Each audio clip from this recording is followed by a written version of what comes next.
Hey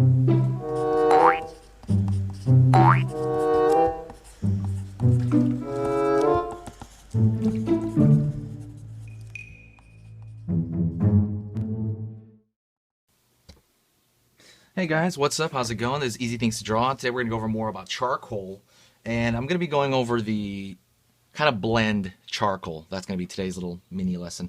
Let me go into what I'm using first. I'm using a charcoal pencil, kind of whittled down to expose more of the lead.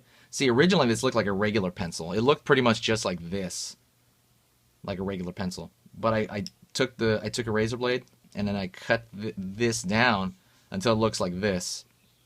And I wouldn't do that with graphite. I do that with charcoal.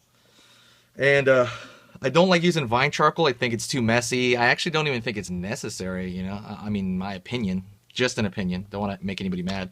But I think this is so much better. It's less messy. It's definitely messy, don't get me wrong. But it's less messy. And I feel like you have more control over it with this kind of wood handle on it. So, you know, less chance of like thumbprint right in the middle of your page, which does happen, but it happens a lot more when you just have a stick of charcoal material that's coming off at all turns. So, how to transition? How to transition? How to smooth out, you know, charcoal transitions? And I'm gonna go into that. So, by the way, one quick thing. I usually use a different kind of paper. This paper is actually a little bit rough. That has to do with it too, how smoothly it transitions. It would have to do with the paper itself. This paper is just computer paper. Normally, I would use this on smooth newsprint. On smooth newsprint, goes down really smooth, and it's cheap paper. Like I said, I kind of discussed this in the other video. I'll just recap real quick. Smooth newsprint doesn't really last. It yellows, like even within like a year or two, it'll just start yellowing, really weird. This paper doesn't do stuff like that. That's why a lot of the finished long drawings you see are done in graphite on regular paper or Bristol or something. And then, like the practice stuff is done in charcoal. Charcoal really is meant for practice. Although, you know, I still got some drawings that I did way back in the day. They're all yellow, but they're still nice.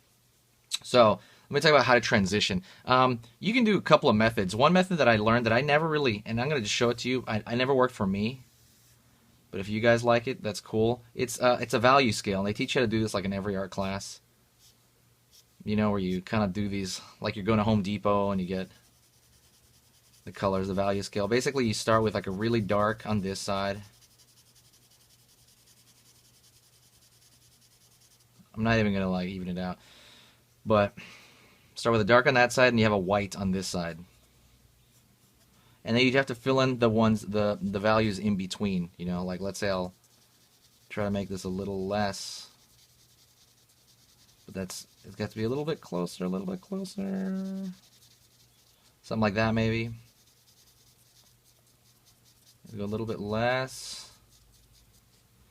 and then on. You know, you have to go on and on and on. I don't like doing that. I don't know why. It never really helped me. It never put it together. You know, what I like doing personally is I actually like doing a gradation, which kind of helps you also blend the charcoal itself. So what I would do is I would treat this like white side, and then I'd treat this the dark side, and I would make this dark, really dark. Sometimes you do that. Be careful, don't spit on it. I usually blow on it, but just don't spit on it, because then those little dots will pretty much ruin the paper.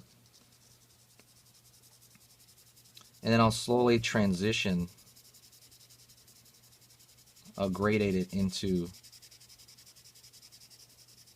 the white over here. I'm using my finger as well, because I think, because this is such a rough surface, I kind of have to use the finger. I know some people that like using that, what do you call that? That little Q-tip looking thing that looks like scrunched up Q-tip. I think it's called a blender. I hate those. Don't use those. I don't think they're necessary at all. That's just, again, total opinion. Don't want to make anybody mad.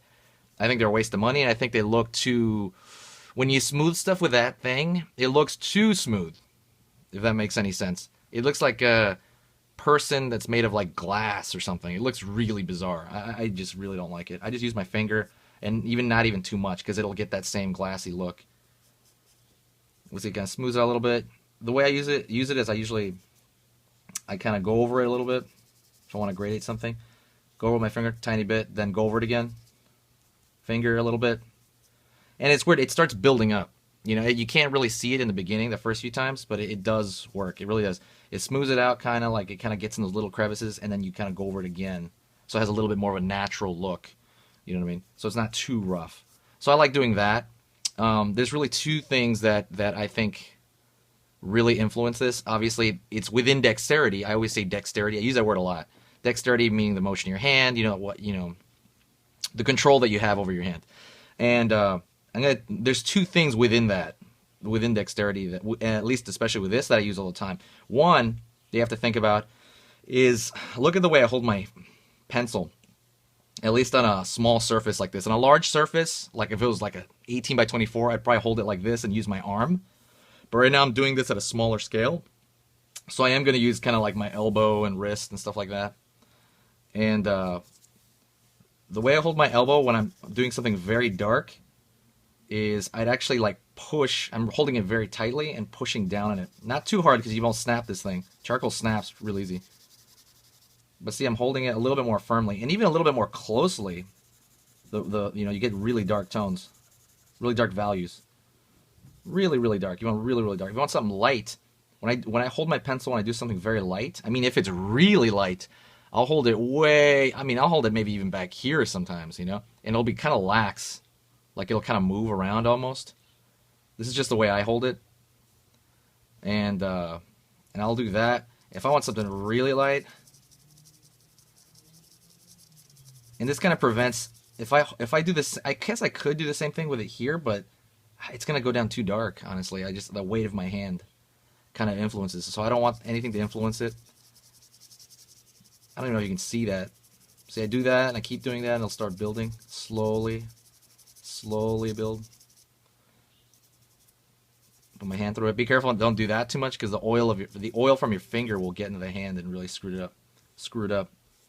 Use a kneaded eraser. Always use a kneaded eraser, by the way. Love this thing.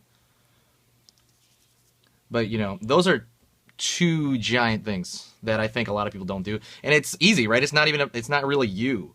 You know, it's just how you're holding the pencil really does kind of influence how you're doing it. You know, you could accidentally put a really dark spot doing this, you know, so you prevent it by doing that. And then you might not even be able to go down hard enough if you hold it way back here. You might not be able to go dark enough based on how you hold it. I think that might be it in terms of blending. That's pretty much how I blend everything. You know what I mean? You always got to remember where the light source is coming from. That's basic lighting and things like that. We can go over that in another video. But this is just straight up how to blend your color. How to blend the charcoal in general. That's just how I go about it. How do you guys go about it? I really would like to know. I know a lot of people have different rules and things like that. I know a lot of people that love using those blender Q-tip tools. Do you like using that? Please comment below, and I'd love to hear your feedback. And I'll talk to you another time. See ya.